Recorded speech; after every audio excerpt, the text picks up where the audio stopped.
저희가 신앙생활하면서 성경을 가까이 하게 되죠. 성경을 읽어가면서 많은 사람들과 우리가 만남을 갖게 되는데요. 그 많은 사람들 중에서 우리에게 큰 은혜를 주고 또 우리에게 큰 도전을 주는 사람들을 참 많이 만나게 됩니다. 그런데 그분들의 그 이야기를 꼼꼼히 이렇게 읽다 보면은 어떤 한 공통점을 발견하게 됩니다. 그것은 한결같이 어떤 절박한 상황 속에 그들이 있었다고 하는 것입니다. 그저 평안하고 그저 밋밋한 삶이 아니라 삶의 굴곡이 아주 깊고 어려웠던 그런 순간들을 그들이 다 갖고 있었습니다.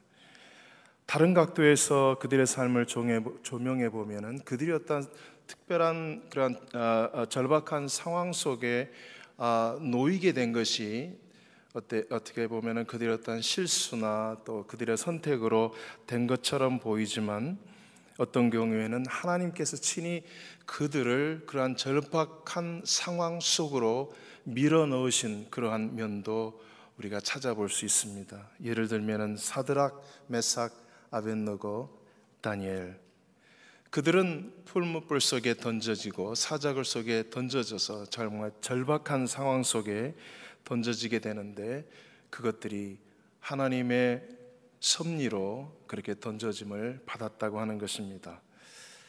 사도 바울도 그러한 경우를 참 많이 겪지 않습니까?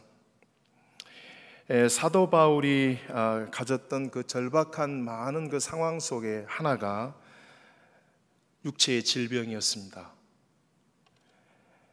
질병이라고 하는 것은 주어지는 부분이 참 많잖아요. 누가 아파서 아프겠습니까? 그렇죠? 갑자기 찾아온 것이 질병이고 불청객인데요. 사도 바울은 그에게 주어진 그 절박한 상황, 육체의 질병을 이렇게 표현합니다. 고린도후서 12장에서 고통을 주는 가시, 육체의 가시라고 얘기했고요. 더 나아가서는 사탄의 사자라고 얘기를 했습니다. 얼마나 아팠으면 그렇게 표현을 했을까요? 그죠?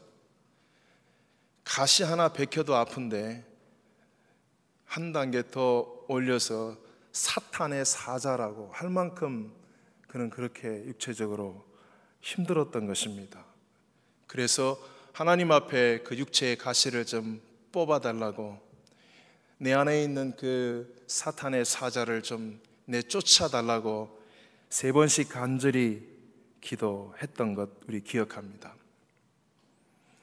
그런데 이 사도 바울이 언급했던 그의 질병을 육체의 가시라고 사탄의 사자라고 직시하고 표현했던 그 성경의 위치가 고린도 전서도 아니고 고린도 후서인데, 그것도 결론장에 이르는 고린도 후서 12장에 이 이야기를 서술하고 있습니다.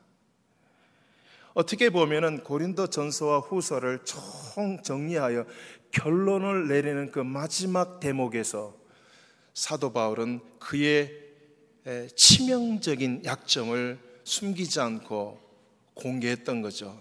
나 아프다고, 아파도 보통 아픈 게 아니라고, 육체의 가시처럼 나를 찌르고 사탄이 내 안에 있는 것처럼 고통스럽다고 얘기를 하고 있습니다. 왜 그는 이 마지막 그의 서신을 정리하고 펜을 놓기 전에 이 이야기를 이렇게 진솔하게 오픈했을까요? 결국은 그의 아픔의 이야기가 그의 결론이 되었기 때문입니다. 최종 결론이 무엇입니까? 그는 처음에 육체의 질병을 그런 고통의 상징 가시로 알았던 거죠. 그런데 그의 생각이 바뀌게 되는 겁니다. 3번씩 하나님 앞에 기도했지만 하나님은 그의 그 육체의 질병을 고쳐주지 않았습니다. 육체의 고통은 여전히 계속되었는데 바뀐 것 하나가 그의 생각이 바뀐 겁니다. 그의 고통을 바라보는 그의 관점을 하나님이 바꿔주신 거죠. 그건 가시가 아니라고, 그것은 사탄의 사자가 아니라고, 그것은 나의 은혜라고. 그것은 너를 향한 나의 은혜라고. 하나님께서 이 메시지를 그에게 줄 때 이 사도 바울의 생각과 삶은 바로 그 순간에 다 뒤집어지고 고린도 후서를 마지막 내려놓으면서 그는 그 고통을 찬미의 제목으로 올려드리는 겁니다. 그래서 고린도 후서 12장을 쭉 읽다 보면은 이제는 육체의 가시라고 표현했던 그 고통을 그는 이렇게 말합니다. 그리스도의 영광이라고, 그리스도의 능력이라고. 할렐루야. 그러면서 그는 이렇게 고백합니다. 이제야 내가 알게 되었다고. 이 고린도 후서 12장에 이 고통의 이야기를 하기 바로 그 전, 바로 같이 있는 12장 앞부분에 보면은 그가 셋째 하늘 천국을 갔다 온 이야기를 증언하고 있습니다. 그 이후에 이 이야기를 털어놓는 이유는 내가 하나님 나라에 갔다 왔는데 그것이 나로 하여금 자만에 빠질까 봐, 그것으로 인하여 내가 교만하여질까 봐 하나님께서 내게 그 가시를 주신 거라고 고백합니다. 나의 약함이 강함이 되게 하시고 그리스도가 나의 자랑이 되게 하게 하기 위하여 이 질병을 나에게 줬다고 고백합니다. 그것이 고린도 후서의 총 결론이 되는 것이죠. 여러분이나 저나 살아가다 보면은 사드락, 메삭, 아벳느고, 다니엘이나 혹은 사도 바울처럼 하나님의 사람이고 하나님의 일을 맡은 자로 충성하였지만 그래도 육체적으로나 어떤 면에서 감당할 수 없을 만큼 그러한 절박한 상황들을 갖게 될 때가 있습니다. 우리에게 필요한 것은 오늘 사도 바울의 생애를 통해서도 우리가 알 수 있는 것은 새롭게 다른 관점에서 우리에게 주어진 그 절박한 상황을 보라는 것입니다. 제 아내가 시름시름 아파갔습니다. 서울대 병원으로부터 위암 3기 판정을 받았습니다. 서울신학대학을 졸업하고 전도사 생활을 할 때의 일입니다. 의사는 저에게 배운 사람이, 알만한 사람이, 젊은 사람이 어떻게 이 사람이 이 지경까지 오도록 이렇게 놔뒀느냐고 저를 야단칩니다. 그 당시에는 지금처럼 다양한 암 치료법이 개발되지 않은 때였기 때문에 당황스럽기도 하고 할 수 있는 모든 것을 다 해봤습니다만 제 아내는 결국 생명의 끝에 이르게 되었습니다.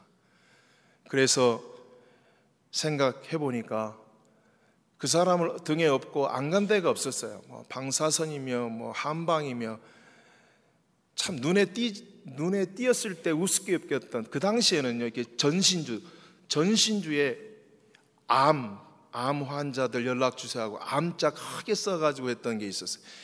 아이고, 저걸 또 보고 전화하고 가는 사람이 있겠지. 아유, 참 무식한 지식 없는 사람이나 저 선보산 때 붙어 있는 저런 거 보고 가겠지 했는데 제가 그걸 찾아가더라고요.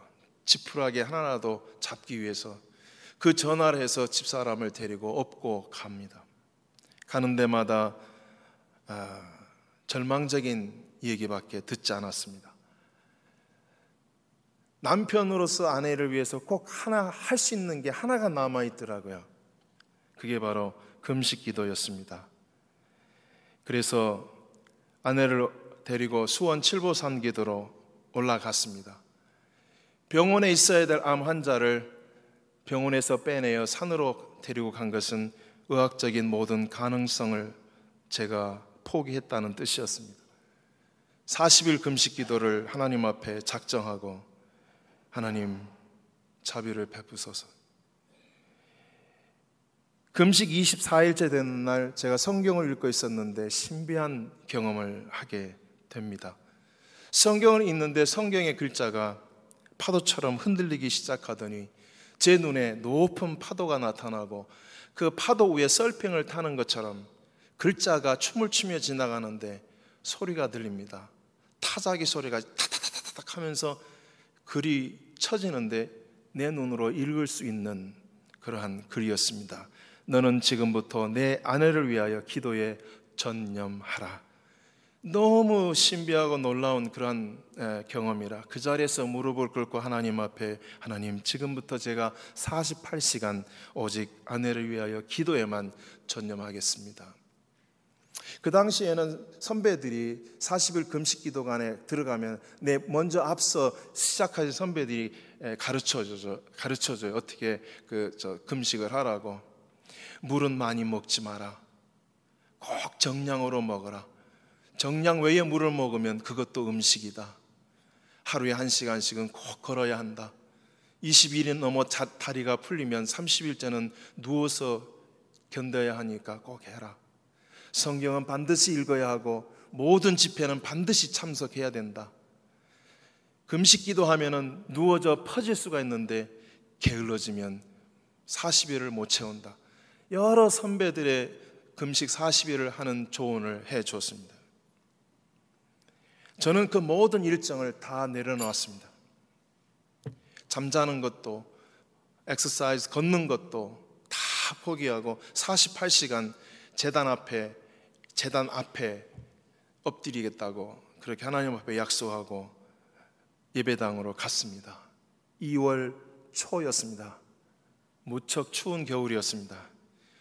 집회가 있으면 톱밥으로 난로를 떼줬는데 집회가 끝나면 톱밥을 더 넣지 않고 톱밥이 다 불이 꺼지고 식으면 그 즉시 기도원 예배당은 그냥 얼음덩어리처럼 그렇게 차가워졌습니다. 추운 겨울이었지만은 따뜻한 아랫목이 있는 숙소로 가지 아니하고 담요 한 장에 의지해서 48시간을 그 예배당에 엎드려서 아내를 위해서 기도에 전념했습니다.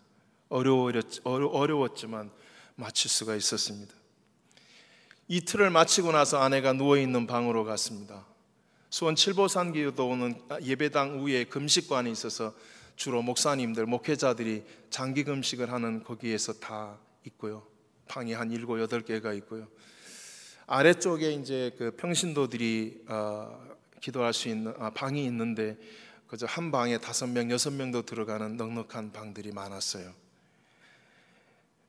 등록할 때 제 아내는 암 환자라고 말을 하니까 독방으로 주더라고요. 집사람은 혼자 그렇게 누워 있었습니다. 여보나 이틀 끝났어요. 그리고 위에 손을 얹어 기도합니다. 간절히 기도했습니다. 그 절박함 아시죠? 오늘 저와 함께 이 단어를 끝까지 따라와 주시길 바랍니다. 절박함. 대충 기도할 수 없는 상황이잖아요. 죽어가잖아요. 단어 하나, 목소리 하나, 모든 것들이 목소리가 아니라 내 몸으로 통곡하면서 아내를 위해서 기도하는 그 기도는 정말 절박했습니다. 하나님 도와주십시오. 기도가 끝났는데 제 아내가 여보 화장실 가고 싶어요. 업어서 화장실로 이동합니다. 그 당시에는 제 아내가 스스로 걷지를 못했습니다. 예배당에 갈 때도 항상 제 아내는 제 등에 업혀서 이동을 했습니다. 소변을 보고 나오면서 아내가 얼굴이 하얀데요. 그 하얀색 뒤에 창백해진 얼굴 색깔 아세요? 이건 형용이 안 돼요. 핏기가 없는데 그 핏기가 없는 그 얼굴 색깔 뒤에 창백한 그 말로 형용할 수 없는 이렇게 괜히 막 이렇게 소름이 끼치면서 왜? 소변이 이상한 게 나왔어요. 들어가 봤더니 아내의 소변은 마치 식혜 위에 떠 있는 쌀알처럼 그런 것들이 막 섞여 있었습니다. 나와서 묻습니다. 뭐야? 몰라요. 그게 다였습니다. 저는 아내를 다시 업고 숙소로 내려오는데 저도 말 한마디, 아내도 말 한마디를 하지 않았습니다. 왜냐하면 갑자기 불안해졌거든요. 이제 가는구나. 생각지 않게 예상치 않았던 이상한 물질이 나오니까 이제는 진짜 카운트다운이구나. 10, 9, 3, 2, 1. 정말 내가 이 사람에게 굿바이 해야 되는 그 순간이 너무 가까이 와 있는 것 같았어요. 기도를 했으면서도 그 불안한 마음을 떨칠 길이 없어가지고 한마디도 못 하겠는 거예요. 말이 안 나와요. 뭐라고 할 말이 없는 거예요. 아내도 그랬대요. 방에 내려와서 다시 눕혀놨는데 불안하니까 제가 여보 한 번 더 기도하고 싶다고 하세요. 다시 기도했어요. 손을 떼고 나니까 여보 또 뭐가 소변이요. 다시 업어서 화장실을 데려갑니다. 아까 말씀드린 대로 항상 제가 업어서 이동을 한 사람이기 때문에 하루 일정이 어떻게 가는지 제가 다 알잖아요. 나 없이는 움직이지 못하는 사람인데 물도 못 먹는 상황이었어요. 벌써 위문이 닫혀가지고 자기 힘으로 물을 입에 넣고 꿀꺽 못 삼켰어요. 야, 이 꿀꺽 삼키는 것도 건강한 사람이나 꿀꺽 물도 꿀꺽 소리를 못 내는 그냥 새 입에다가 물을 이렇게 적셔주는 것처럼 물을 이렇게 수저로 조금 좀 수저로 물이 이렇게 목구멍을 타고 내려가도록. 그래서 물도 들어가지 않기 때문에 일주일 내내 화장실도 간 적이 없거든요. 근데 지금 10분 새에 또 화장실을 간다 하니 이상하잖아요. 그때부터 일주일 동안 하루에 10차례 이상씩 저는 아내를 화장실을 인앤아웃 그것은 바로 암덩어리가 녹아서 일주일 동안 나왔던 것입니다. 하나님께서 저의 기도를 들어주셔서 아내에게 새 생명을 주셨습니다. 제가 오늘 이 아침에 여러분에게 이 간증을 드리는 것은 저 40일 금식 기도한 목사예요, 이 얘기하려고 이 간증 드리는 거 아니에요. 제가 오늘 이 아침에 여러분에게 이 간증을 드린 것은 하나님께서 내 기도를 주셔서 내 아내에게 기적이 일어났다는 이 얘기 하려고 이 간증 드리는 거 아닙니다. 왜 하나님께서 나에게 내 아내에게 이 위함을 주셨는가? 그 이유.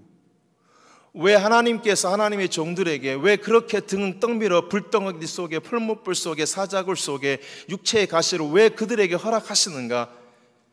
바울도 그걸 몰라서 그것을 사탄의 사자라고 했고 육체의 가시라고 했고 3번씩 빼달라고 했잖아요. 그 이유를 몰라서 나중에 하나님께서 이건 내 은혜라고 할 때 그때서 알잖아요. 하나님이 내게 하실 말씀이 있었기 때문에. 그저 조그만한 음식을 먹어도 위를 틀어잡고 디굴디굴 굴를 때마다 무식한 저희가 초취한 것은 노루모, 그 당시 위 아프면 노루모라는 게 있었는데 그것만 먹고 그것만 저도 먹인 거예요. 처음에는 몇 번 먹으면 잘 들었는데 노루모를 몇 봉을 먹어도 전혀 차도가 없는 거예요. 이거 이상하다 해서 동네 가까운 작은 의원으로 갔는데 의사는 더 큰 병원으로 가라 합니다. 한 중간 병원으로 갔더니 더 큰 병원으로 가라 합니다. 그래 마지막에 도착한 병원이 바로 서울대 병원이었던 것입니다. 1기도 아니고 2기도 아니고 3기래요. 3개월밖에 못 산대요. 하나님께서 서서히 사람을 죽여가는 게 아니라 마치 벼랑에다 세워놓고 툭 건드려서 그 끝없이 바닥이 안 보이는 그 절벽 밑으로 집사람을 그냥 떨어뜨리는 그런 기분이었어요. 전혀 준비가 안 됐었거든요. 그냥 위통, 위경련 이 정도라 했지 그게 암이라고 조금도 생각하지 않았기 때문에 그 선고를 받았을 때 저희는 한순간에 절벽에서 떨어진 그런 처참한 기분이 들었습니다. 이러한 과정에서 제가 하나님 앞에 큰 깨달음을 받게 된 겁니다. 생명이라는 거. 생명. 저는 이 경험을 하기 전에 생명은 그냥 life, 숨 쉬는 거로 알았어요. 살아있는 그 상태가 생명인 줄 알았어요. 근데 죽음과 생명 이 사선에서 넘어갔다 왔다가 갔다 할 때 저한테 가장 고통스러운 순간이 언제였냐면요,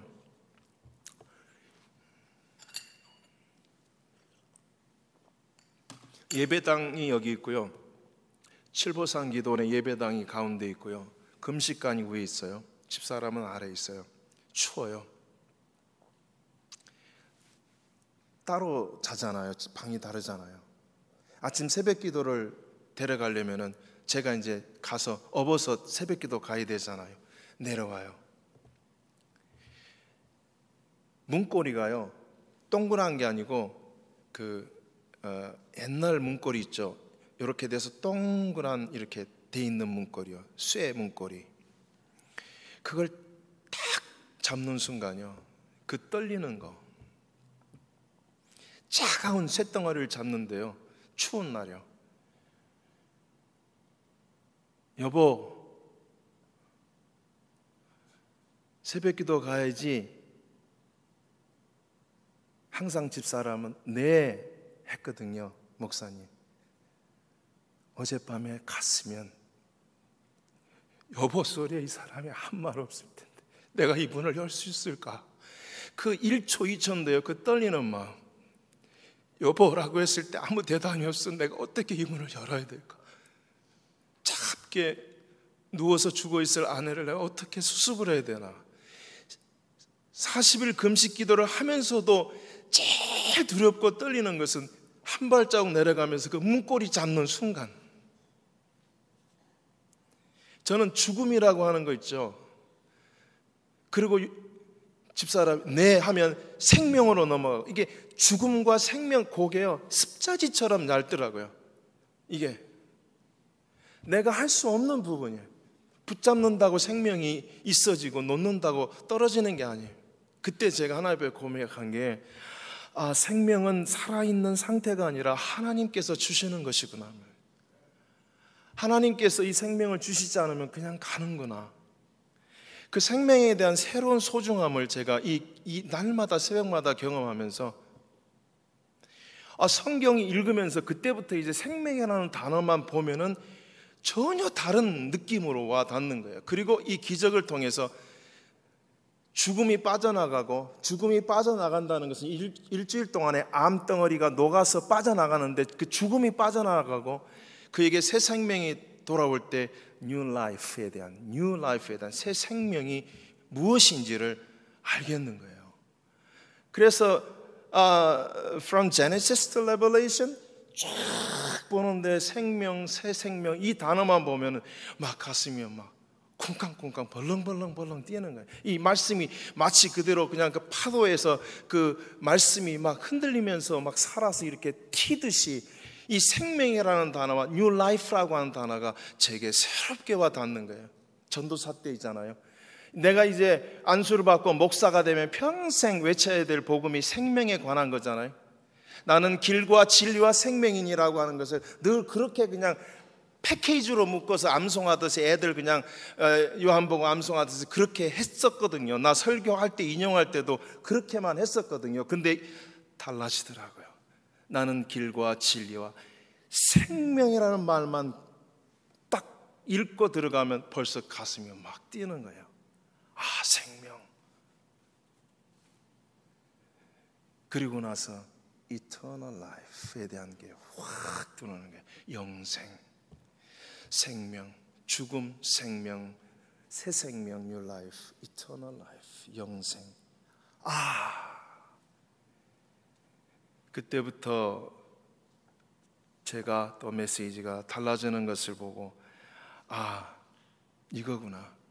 제가 이 경험이 없었다면은 아마 저는 생명에 관하여 설교할 때 그저 좋은 언어로만 써서 유희하는 말장난에 불과한 늘어놓는 텅 빈 설교를 했을 거예요. 지금까지도. 아내의 위함은 약함이 강하게 되게 하는 어떤 원동력이었고, 저를 변화시키는 그러한 은혜의 시간이었습니다. 2015년 2월 금난감리교회 찬양팀과 함께 하카 청년들을 위한 찬양 집회를 갖기로 했습니다. 28명의 찬양팀이 한국에서부터 하카를 향하여 가는데 그 길이 쉽지가 않습니다. 인천에서 양건까지 비행시간이 거의 8시간이 걸립니다. 중간에 베트남 항공을 이렇게 해서 하노이로 들렸다 오기 때문에 다시 국내선으로 갈아타고 양곤에서 깔레미오라고 하는 데까지 비행시간 5시간을 더 타고, 거기서부터 조그만한 미니버스로 갈아타서 산을 2500m까지 쉬지 않고 12시간을 가야 하카를 도달하게 됩니다. 정확하게 쉬지 않고 가도 이틀이 걸리는 그 먼 길을 금난 찬양팀 청년들이 저와 함께 가게 되었습니다.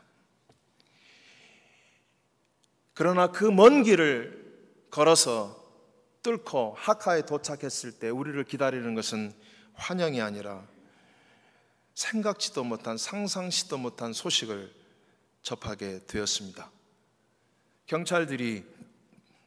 하카 경찰들이 제게 와서 당신들이 하려고 하는 이 찬양 집회는 정부의 사전 허락을 받지 않았기 때문에 이 집회를 할 경우에 불법 집회로 간주하여 모든 한국인을 체포하겠다는 얘기를 했습니다. 집회 장소는 칼슨 홀이었습니다.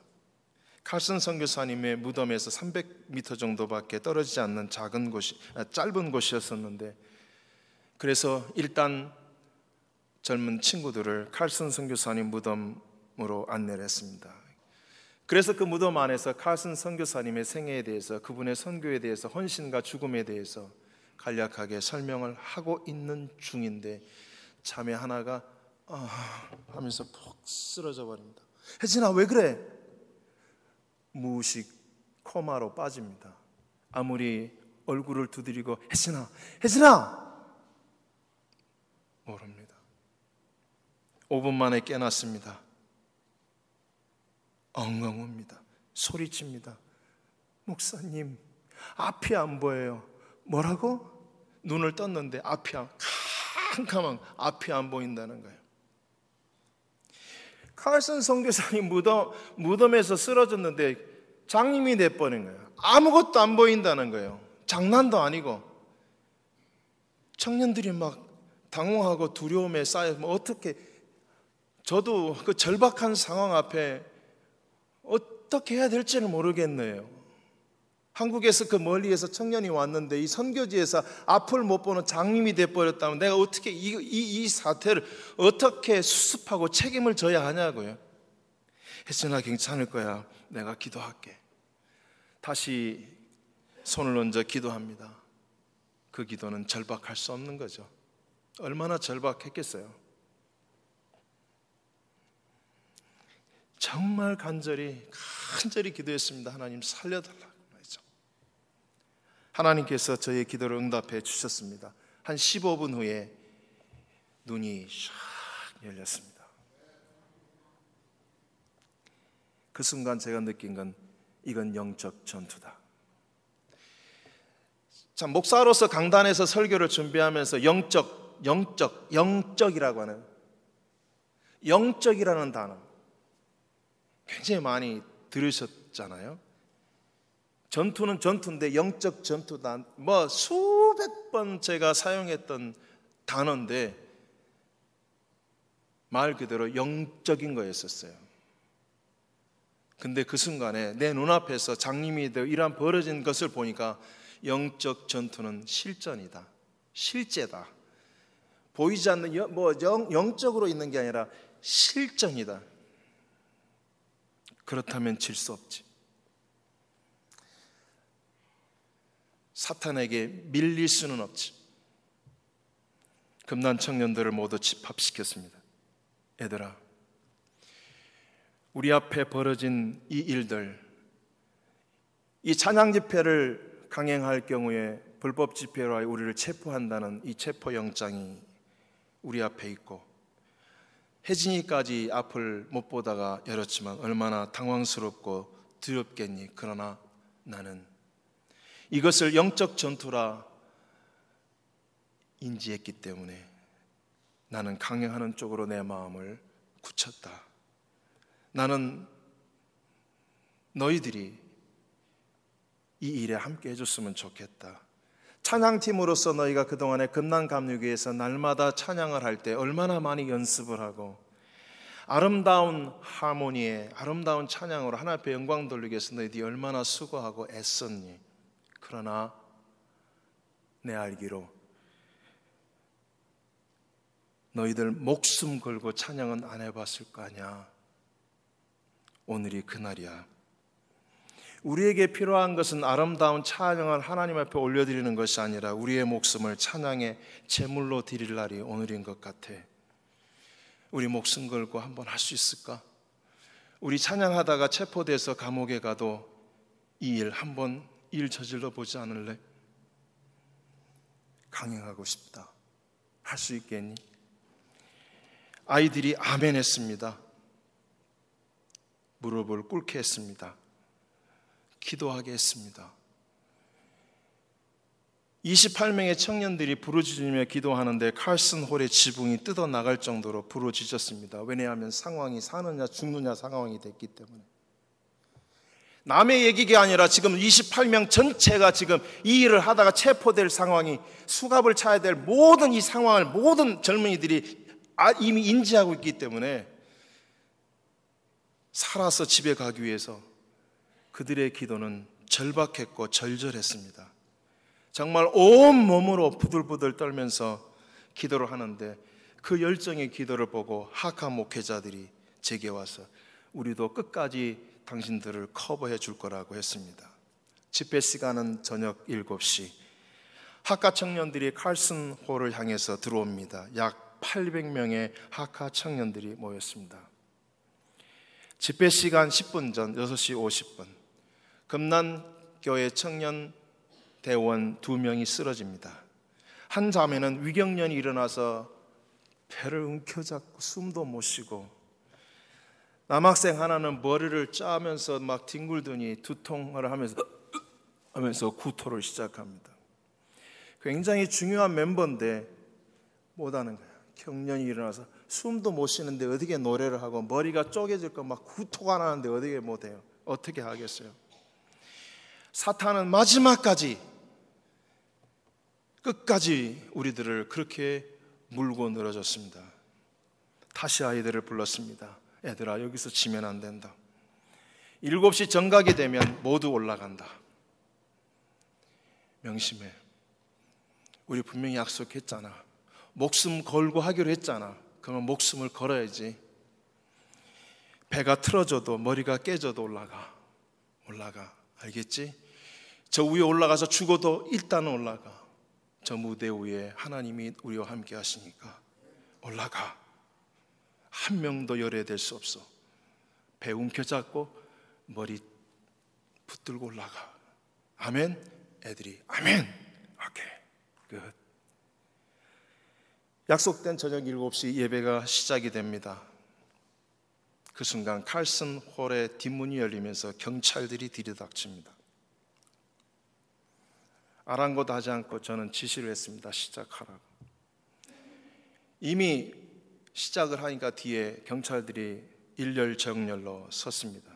그런데 갑자기 10분 후에 이 경찰들이 후닥 소리를 내면서 밖으로 튀어나가는 겁니다. 전원이. 나중에 한 사실이에요. 무전이 들어온 거예요. 예고도 없이 미얀마 당시 현 대통령이었던 탱 체인 대통령이 카친을 방문하고, 이 친 스테이트는 산악지역이기 때문에 공항이 없어요. 활주로를 놓을 수가 없어요. 헬리콥터로만 와요. 근데 헬기로 가다가 갑자기 하카 쪽으로 틀라고 대통령이 하는 바람에 이 헬기가 하카 쪽으로 틀어서 하면서 우리가 예배를 시작하는 순간에 툭툭툭툭 하면서 대통령 헬기가 내려오는 바람에 하카 정부 요원들이 대통령의 환영과 또 의전과 경호를 위해서 하카 주변에 있는 모든 군경, 군인, 경찰을 다 소집 명령이 무전으로 온 거예요. 다 간 거예요. 우리가 목숨 걸고 기도할 때, 절박한 상황에서도 포기하지 않고 절절히 기도할 때, 하나님은 그 나라 대통령까지 동원하여 헬기를 타고 그 시간에 내려와 우리를 체포로 하려고 왔던 경찰들을 다 가지고 가버렸습니다. 찬양 집회는 이제 더 걸릴 게 없었습니다. 그렇게 하나님은 제거해 주셨습니다. 뜨겁게 찬양 집회가 시작이 되는데, 저는 그동안 다양한 여러 집회를 해봤습니다만 지금까지 그 순간 하카 칼슨홀의 성령의 임하심은 지금까지 본 적이 없습니다. 찬양팀의 사명은 강단 위에 올라가서 찬양하고 찬양을 인도하는 임무입니다. 찬양하러 올라갔던 친구들이 찬양을 못합니다. 목이 메어가지고 소리가 안 나오는 거예요. 나오는 소리는 통곡 소리밖에 안 나오는 거예요. 노래가 안 나오고 통곡만 나오는 거예요. 애들이 다 무릎을 꿇고 통곡하기 시작합니다. 무대에 올라가 있는 금난 찬양팀만 운 게 아니고 800명의 하카 청년들이 다 무릎을 꿇더니 통곡하면서 가슴을 치면서 이건 찬양 집회가 아니라 눈물 집회가 되고 말았습니다. 얼마나 성령의 임재가 강력하게 임하였으면 뒤에 있던 그 베이스 기타를 치는 정선중이라는 형제는 나중에 그런 고백을 했습니다. 나는 생애 처음으로 기타를 무릎 꿇고 쳤다고. 서 있을 수가 없었다고. 내 앞에서 자매들이 무릎을 꿇었기 때문에 나도 따라서 꿇을까 이런 감정으로 꿇은 게 아니라 위에서부터 어떤 힘이 누르는데 내가 무릎을 꿇으면 기타를 못 치기 때문에 버티다가 그 무게를 견디지 못하여 무릎을 꿇고 기타를 치면서 눈물로 하나님 앞에 찬양을 했다는 간증을 했습니다.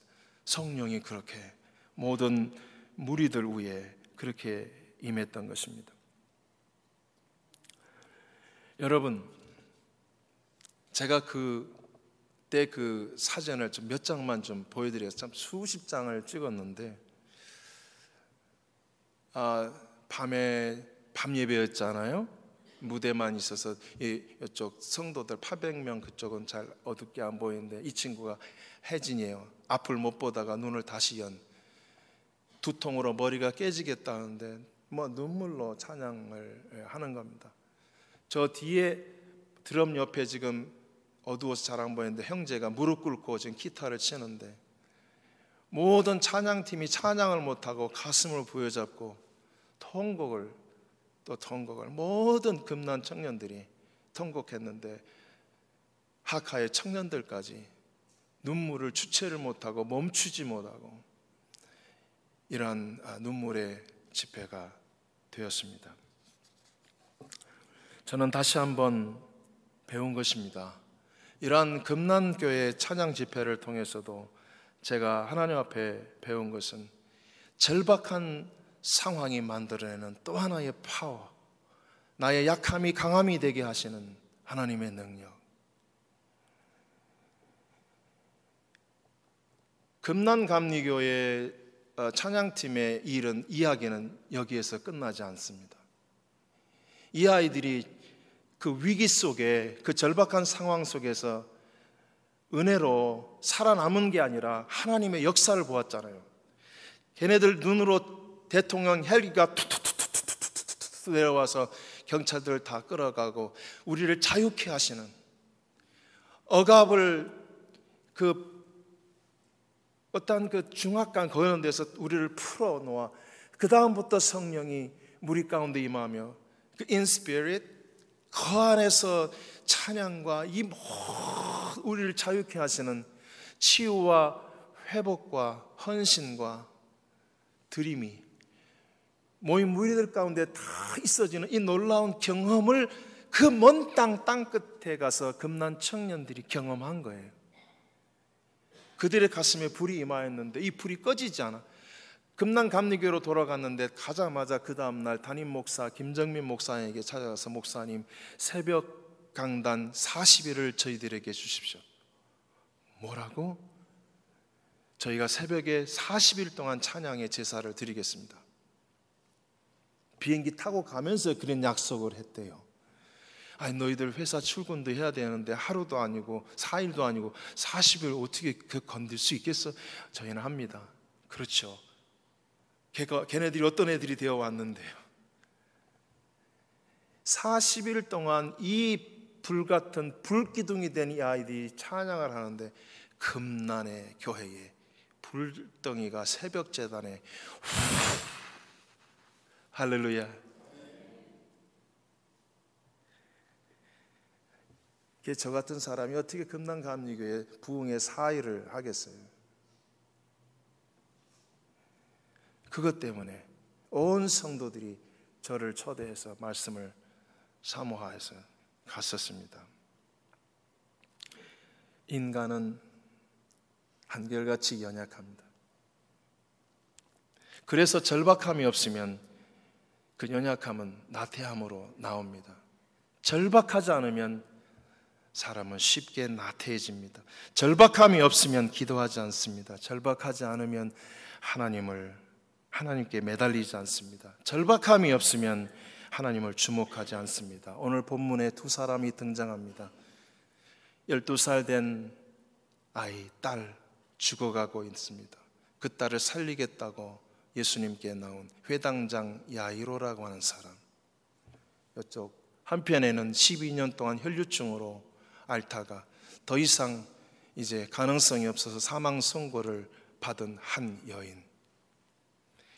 이 두 사람이 예수님을 붙들고 늘어지는데, 이 사람은 예수님 손잡고 내 딸 고쳐주셔야 됩니다. 시간이 없습니다. 곧 죽습니다. 예수님 좀 재촉해 주세요. 제 딸이 죽어갑니다. 붙들고, 이쪽 한쪽에서는 예수님의 옷자락을 부여잡고, 아니요, 저부터 고쳐주시고 가셔야 돼요. 양쪽에서 예수님을 찢어가듯이 난리를 하는 거죠. 저부터요. 아니에요, 예수님 저부터요.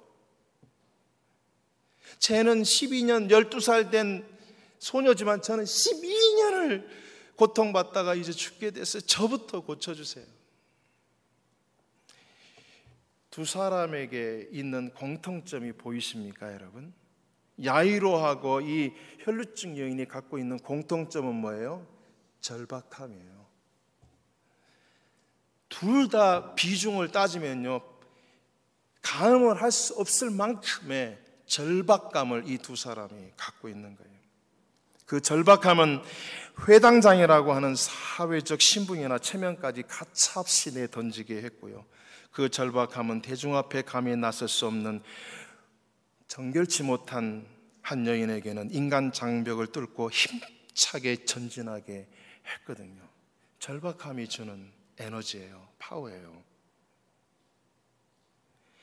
특별히 이 여인 12년 동안 이 혈류증과 투병하다가 이제는 사망 선고를 받았기에 정말 말 그대로 본인이잖아요. 야이로는 본인이 아니고 저 멀리 지금 집에 있는 딸이고, 이 본인이 나 살려달라고 매달릴 때 그 절박감은 최고 수위에 올라가 있는 거예요. 최고 수위. 눈금자로 하면 10에 올라가 있는 거예요. 이 여인에. 이거 놓으면, 예수님 옷자락 놓으면 이제 죽는 거예요. 어떻게 놓을 수 있어요? 내 앞에 상대는 회당장이지만 놓을 수 없는 거죠. 그 사람한테 예수님 양보할 수 없는 거죠. 왜냐하면 그 절박감은 최고 수위에 올라가 있기 때문에. 위암 1기, 2기도 아니고 3기 죽음 앞에 이르렀을 때 저의 기도의 절박감은 최고조에 이르게 되었던 것이죠.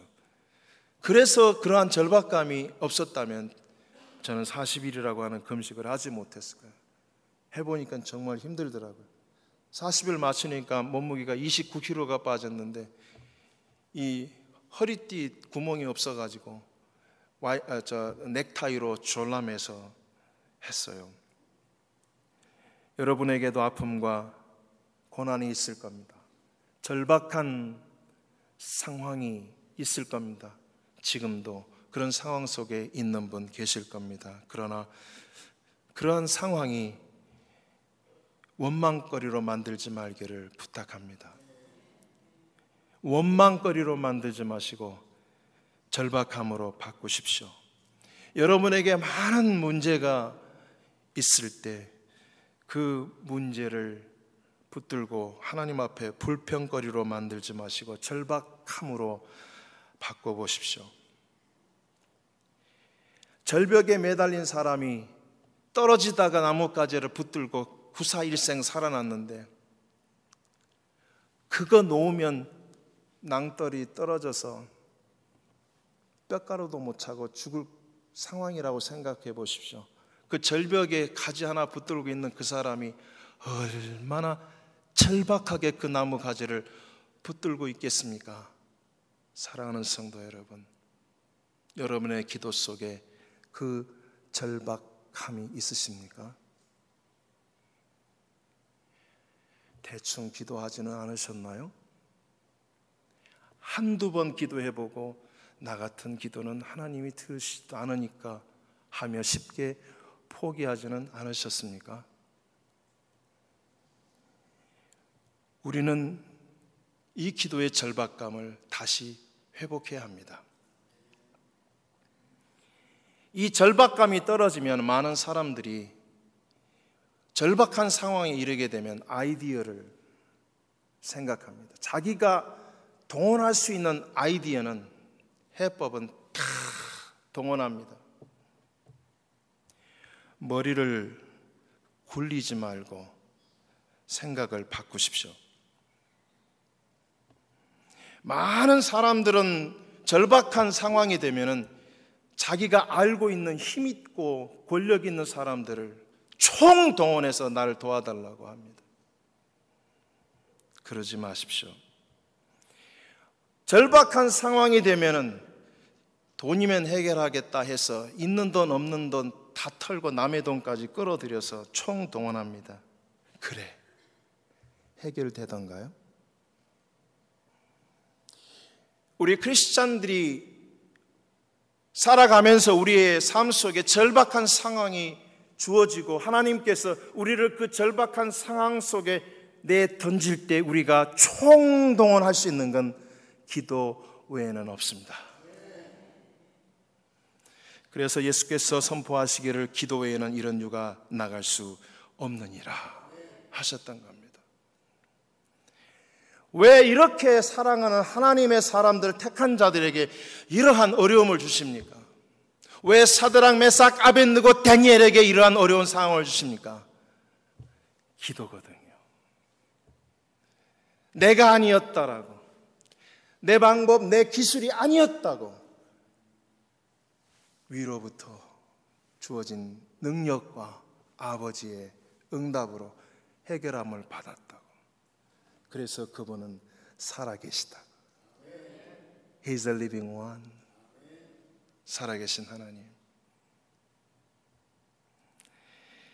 결론의 말씀을 제가 드립니다. 예수님께서 겟세마네 동산에서 엎드려 기도하시는데 점점 그분의 기도가 깊어집니다.